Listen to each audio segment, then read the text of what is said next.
Guys ransomware ने पूरी दुनिया में तबाही मचा के रखी है। तो इस वीडियो में आपको लाइव एक रैंसमवेयर मेरे खुद के कंप्यूटर में इंस्टॉल करके बताऊंगा और बताऊंगा कि जब उसको इंस्टॉल करते हैं तो हमें क्या क्या चीज़ें देखने को मिलती हैं, हमारी कौन सी फाइलें इनक्रिप्ट होती हैं और इवन जब वो इंस्टॉल हो जाता है उसके बाद हम और क्या क्या कर सकते हैं। और इवन एक 22 ईयर्स का एक हैकर है जिसने पूरा रैंसमवेयर पूरी दुनिया से सिर्फ और सिर्फ एक वेबसाइट रजिस्टर करके खत्म कर दिया। वो कैसे किया वो भी आपको बताऊंगा। So hi guys, this is Siddhant and you are watching set talk. Start करने के पहले मैं आपको ये बता दूं कि भाई ये रैंसमवेयर क्या भला है। तो जैसे आपको पता होगा कि वायरसेस होते हैं कंप्यूटर्स में। अब वायरस क्या होता है? वायरस कोई कीड़े नहीं होते जो आपके कंप्यूटर के अंदर चले जाते हैं। वो एक तरह से सॉफ्टवेयर होता है जो आपके दूसरे सॉफ्टवेयर या आपके डेटा को इफेक्ट करता है। जैसे आपने अलग अलग वायरसेस के नाम सुने होंगे। ट्रोजन होता है, वो क्या करता है, आपके कंप्यूटर की एक्सेस रिमोटली किसी को दे देता है। उसके बाद कुछ वायरसेस होते हैं जो शॉर्टकट क्रिएट कर देते हैं आपके डेटा का या फिर विंडोज की फाइलों को इफेक्ट करते हैं। ऐसे ही एक सॉफ्टवेयर बोलिए या एक वायरस बोलिए, उसका नाम है रैंसमवेयर। ये क्या करता है, अगर ये आपके कंप्यूटर में आ जाता है, मतलब ये सॉफ्टवेयर, और उसको अगर आप एक्टिवेट कर देते हैं या ऑटोमेटिकली वो एक्टिवेट हो जाता है, फिर क्या होता है, आपकी जितनी फाइलें हैं, इंपॉर्टेंट फाइलें, ये सॉफ्टवेयर ने भी अलग अलग एक्सटेंशन बना के रखे हैं। मतलब .txt file, document file, excel file, ऐसे अलग अलग MP3 फाइल, ऐसे अलग अलग फाइलों को वो क्या करता है, इनक्रिप्ट कर देता है एक पब्लिक प्राइवेट की के कॉम्बिनेशन से। और आपको ये बोलता है कि भाई इतने पैसे हमको दो पहले, उसके बाद आपको वो फाइलें मिलेंगी। अब आपके पास दो ऑप्शन बच जाते हैं। पहला तो आप उनको पैसा दें, उसके बाद आपको भरोसा नहीं है कि वो सही करके देंगे, या फिर आप अपना कंप्यूटर जो है वो फॉर्मेट करिए। तो आप लोग सोच रहे होंगे कि भाई चलो ठीक है, जैसा भी है ये मेरे तक कैसे पहुंचेगा। तो मैं आपको बता दूं, अगर आपको मेरी स्क्रीन दिख रही होगी तो ये फाइल रहती है जो मैंने बहुत मुश्किल से सर्च करी आपको लाइव डेमोन्स्ट्रेशन दिखाने के लिए। बाकी अगर मैं हैकर होता और मैं ये वायरस बनाता तो मैं क्या करता, आपको मेल भेजता, मेल में अटैचमेंट देता, या फिर आपको कोई टोरेंट के जो सॉफ्टवेयर होते हैं जो हमें क्रैक्ड वर्जन मिल जाते हैं, मैं उसी किसी टोरेंट के अंदर आपको सॉफ्टवेयर तो क्रैक करके देता, लेकिन उसके साथ ये फाइल भी डाल देता, ताकि जैसे ही आप वो सॉफ्टवेयर इनिशिएट करते, उसको इंस्टॉल करते, तो ये भी ऑटोमेटिकली इंस्टॉल हो जाता। या फिर मैं कोई एक वेबसाइट बनाता, वेबसाइट में जाके आपको बोल देता कि अगर ये वेबसाइट लिंक आप खोलोगे तो ऑटोमेटिकली वो डाउनलोड कर देता। या फिर मैं एडवर्टाइज करके पॉपअप जो वेबसाइट्स होती हैं उसमें ऑटोमेटिकली ये फाइल डाउनलोड करा देता। घुमा फिरा के बहुत सारी चीजें मैं कर सकता हूं ये फाइल आप तक पहुंचाने के लिए। अब ये फाइल को मैं इंस्टॉल करूं उसके पहले आपको दिखा दूं, मैंने 3-4 फाइलें बना के रखी हैं। एक तो ये TXT फाइल है जिसमें मैंने कुछ भी लिख के रखा है, और ये मेरा बहुत इंपॉर्टेंट डेटा है जो मैं इसको लीक नहीं करना चाहता, ना इसको मैं लूज करना चाहता हूं। मेरे पास इसका बैकअप भी नहीं है। इंपॉर्टेंट डेटा में जाएंगे तो एक एक्सेल फाइल है, एक वर्ड फाइल है, एक TXT फाइल है और एक सिंपल लोगो है। अब आप सोच रहे होंगे ये वर्ड फाइल, एक्सेल फाइल का लोगो नहीं आ रहा, तो इसमें अभी मैंने माइक्रोसॉफ्ट वर्ड इंस्टॉल नहीं किया है। ये एक वर्चुअल मशीन है जो मैं VMware के अंदर चला रहा हूं। तो ये वर्चुअल मशीन के अंदर सारी चीजें कर रहा हूं। अगर मैं मेरी मेन सिस्टम पे करूंगा तो मेरा खुद का डेटा चला जाएगा। तो अब ये सारी फाइलें आपको दिख रही होंगी और इसी का मैंने एक जिप भी बना के रखा है। तो मैं देखना चाह रहा हूं कौन कौन से एक्सटेंशन, कौन कौन सी फाइलों पे ये इफेक्ट करता है। आपको करना क्या है, ये है वो फाइल। अब ये फाइल को आपको सिर्फ डबल क्लिक करना है। मैंने ये डबल क्लिक करा, इसको रन कर दिया। अब होगा क्या, ये फाइल ऑटोमेटिकली बहुत सारी फाइलें ढूंढेगी पूरे सिस्टम में जो इनके एक्सटेंशन इनने बनाए हैं कोडिंग में, .txt, डॉक्यूमेंट, एक्सेल। अब इसने जैसे कि ऑटोमेटिकली इसने मेरा पूरा वॉलपेपर पीछे चेंज कर दिया है। मेरी जो अभी फाइलें हैं वो अभी इनक्रिप्ट नहीं करी, अभी प्रोसेस चल रही है इस वायरस की। इसने ऑटोमेटिकली सारे फोल्डर्स में अलग अलग फाइलें बना दी हैं। मेरा जो डेटा है उसको इनक्रिप्ट कर रही है ये धीरे धीरे। अब ये देखिए ऑटोमेटिकली मेरे पास एक पॉपअप आ गया। इसमें बता रहा है भाई कि मेरे पास जो टाइम है, मुझे पेमेंट देना है 2 दिन 23 आवर्स 59 मिनट्स में। और ये जो मेरी फाइलें हैं, अगर मैं पेमेंट नहीं देता हूं तो 6 दिन के अंदर मेरी ये फाइलें डिलीट कर देगा, ऐसा ये बोल रहा है। अब नीचे ये बोल रहा है कि भाई आप $300 मेरे को दे दो। ये बिटकॉइन का एड्रेस है। बिटकॉइन आपको नहीं पता है तो उसके ऊपर भी मैं एक वीडियो बनाऊंगा। तो आप बिटकॉइन के थ्रू अगर किसी को पैसे देते हैं तो वो आप ट्रेस नहीं कर सकते पैसा गया कहां। तो गवर्नमेंट क्या पूरा उसके ऊपर रूल नहीं है कि वो डिजिटल करेंसी है।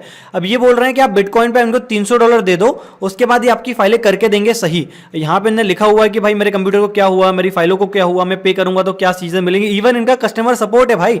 आप इस पे क्लिक करो, यहां पे कुछ लिखो तो इनके पास मेल जाएगा, फिर वो आपको रिप्लाई करेंगे, पता नहीं क्या क्या होगा। तो अब ये है कि आपको पैसा देना है। पैसा देने के बाद चेक पेमेंट करेंगे तो ये कनेक्ट करेगा सर्वर से और बिटकॉइन के सर्वर से कनेक्ट करके बताएगा कि भाई आपका पैसा रिसीव हुआ कि नहीं हुआ। अब पहली सजेशन तो मेरा ये रहेगा, अगर ये वायरस आ जाता है आपके कंप्यूटर में तो पैसा तो बिल्कुल नहीं दीजिए, क्योंकि ये पैसा लेने के बाद भी आपके पास श्योरिटी नहीं रहेगी कि सही करके देंगे। तो सबसे पहले तो आप देखिए जो मैंने यहाँ पे एक इंपॉर्टेंट टेक्स्ट बनाया था वो कहाँ गया भाई। मेरा बहुत इंपॉर्टेंट टेक्स्ट था, लाखों की फाइलें थी वो तो गायब ही हो गई है, पता नहीं कहाँ गया। चलो इंपॉर्टेंट डेटा में जाते हैं। इंपॉर्टेंट डेटा में भाई ये क्या हो गया, मतलब मेरी एक्सेल फाइल है, मेरा जिप फाइल भी इनने हटा दी है, इंपॉर्टेंट टेक्स्ट जो था वो भी हटा दिया, लोगो भी हटा दिया। बार बार मुझे ये पॉपअप बोल रहे हैं भाई पेमेंट दो पेमेंट दो। अब यहाँ पे मेरी विंडोज फाइल भी चली गई। तो सबका लास्ट में आप देखोगे एक्सटेंशन तो WNCRY आ गया है, मतलब अगर मैं फाइल ओपन भी करना चाहूंगा तो ये ओपन नहीं होगा। इनने हर फोल्डर में ये ऑटोमेटिकली इनने दे दिया कि आपको इसमें कुछ समझ नहीं आया तो उसको डबल क्लिक करो, इसमें यहाँ पे पेमेंट आ जाएगा। तो मेरा सजेशन रहेगा आप कोई ऐसे फालतू मेल ना ओपन करें, फालतू अटैचमेंट ना ओपन करें, स्पैम मेल ना ओपन करें, कोई फर्जी वेबसाइट ना ओपन करें। और इवन अगर आप कोई टोरेंट डाउनलोड करते हैं तो एंटीवायरस यूज करें। अब इवन मैंने ऐसे भी केसेस देखे हैं जिनके पास लाइसेंस्ड वर्जन एंटीवायरस था, मैं नाम नहीं बताऊंगा, बट वो लाइसेंस्ड वर्जन एंटीवायरस ने भी कुछ नहीं किया, उसके बाद भी ये रैंसमवेयर आया है। तो अब ये रैंसमवेयर क्यों आया है? क्योंकि जो सिक्योरिटी पैच देना चाहिए माइक्रोसॉफ्ट को वो उन्होंने नहीं दिया।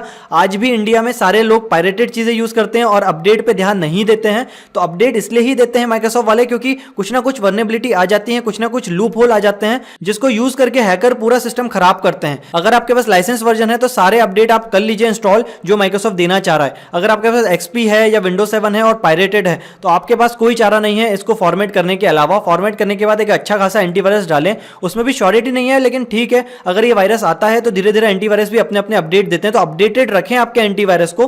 क्रैक्ड वर्जन यूज करेंगे तो क्या पता है जो क्रैक वर्जन आप यूज कर रहे हैं उसके अंदर ही ये वायरस आ जाए, फिर आप कुछ कर भी नहीं सकते। ये तो चलो ऐसा वायरस है आपको आंखों में दिख रहा है, कुछ वायरसेस तो ऐसे होते हैं कि वो क्या करते हैं आपके सिस्टम में आप क्या टाइप कर रहे हो, आप कौन सी वेबसाइट देख रहे हो, वो ट्रोजन बोलते हैं उनको, वो सारी चीजें देख लेते हैं। तो वो अलग अलग टाइप के वायरसेस होते हैं, बट ये अभी रैंसमवेयर पूरी दुनिया में फैला हुआ है। अब बात आती है भाई कि एक इंसान है जिसने ये पूरा रैंसमवेयर खत्म कर दिया सिर्फ और सिर्फ एक डोमेन नेम रजिस्टर करके। वो कैसे, चलिए अब अपन वो देखते हैं। सो गाइस, मालवेयर टेक नाम का ये सिक्योरिटी रिसर्चर है, ये हैकर है जिसने ये पूरा मालवेयर जो है हमारा रैंसमवेयर WannaCry रैंसमवेयर उसमें रिसर्च करी है और इसने ये पाया, इसमें पूरी रिसर्च उसने समझाई, उसने क्या क्या किया, उसने बहुत सारी चीजें उसको इनक्रिप्ट करना चाहा, मतलब उसको समझना चाहा कैसे वो काम करता है। तो इनके पास एक कोड इनको समझ आया, इस कोड में A for else है। अगर एक प्रोग्रामिंग स्टूडेंट है आप तो आप समझ सकते हैं कि अगर ये कंडीशन फॉलो होगी तो ये चलेगा या फिर ये चलेगा।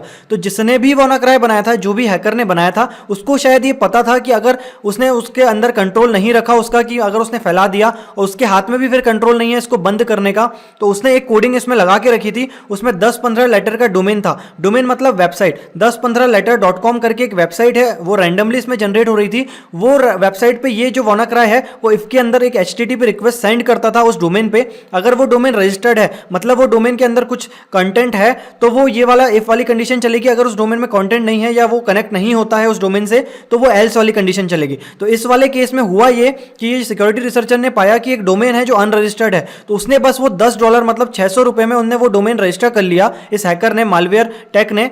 और उसके बाद हुआ ये कि जहां जहां ये रैंसमवेयर फिर जा रहा था, इफ और एल्स की कंडीशन उसके अंदर पहले से ही इनबिल्ड थी। तो एक रिक्वेस्ट जाती थी उस डोमेन पे और वो अगर वहां से रिप्लाई आ जाता तो फिर ये जो है रैंसमवेयर ये काम नहीं करता, ये वहां पे एग्जिट मार देता। तो यही चीज उसने पता लगाई और ये कहीं ना कहीं हैकरों ने खुद बनाई थी, क्योंकि उनको पता था कहीं ना कहीं उनको किल स्विच उसमें लगाना पड़ेगा। अगर कभी उनके सिर पे आई कि इसको बंद करना है या कुछ भी करना है तो उनके हाथ में उन्हें रखने के लिए उन्हें 15-20 लेटर का डोमेन एक इसके अंदर इनबिल्ट डाल के रखा था। तो उनको पता था जब भी उनको ये बंद करना होता वो डोमेन सिंपल रजिस्टर कर लेते, वो वेबसाइट ओपन कर देते और ऑटोमेटिकली चारों तरफ जहां जहां रैंसमवेयर चल रहा था वो बंद हो जाता। वही चीज ये मालवेयर टेक ने करके दिखाई। इसने पूरी मेहनत करके इसमें निकाला ये डोमेन कौन सा है और उसने खुद रजिस्टर किया। और वो बोल रहा है कि एक्सीडेंटली उसको पता नहीं था, इससे पूरी दुनिया का जो अटैक चल रहा है वो बंद हो जाएगा। ग्लोबल साइबर अटैक जो चल रहा है वो एक्सीडेंटली बंद हो गया ये सब करने के बाद। तो गाइस इस तरह इस हैकर ने पूरे ग्लोब में जो चल रहा था साइबर अटैक उसको कहीं ना कहीं थोड़ा कम करा है। नहीं तो अभी 2-3 दिनों से बहुत चीजें चल रही थी, लेकिन जब से वो डोमेन रजिस्टर किया है इसने तब से ये चीज सही हो गई।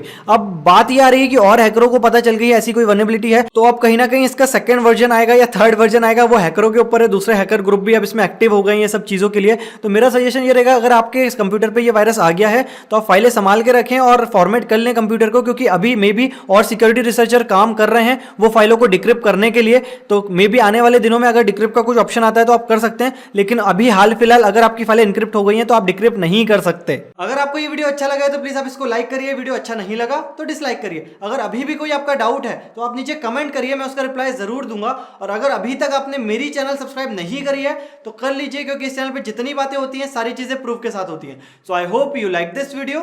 Thank you.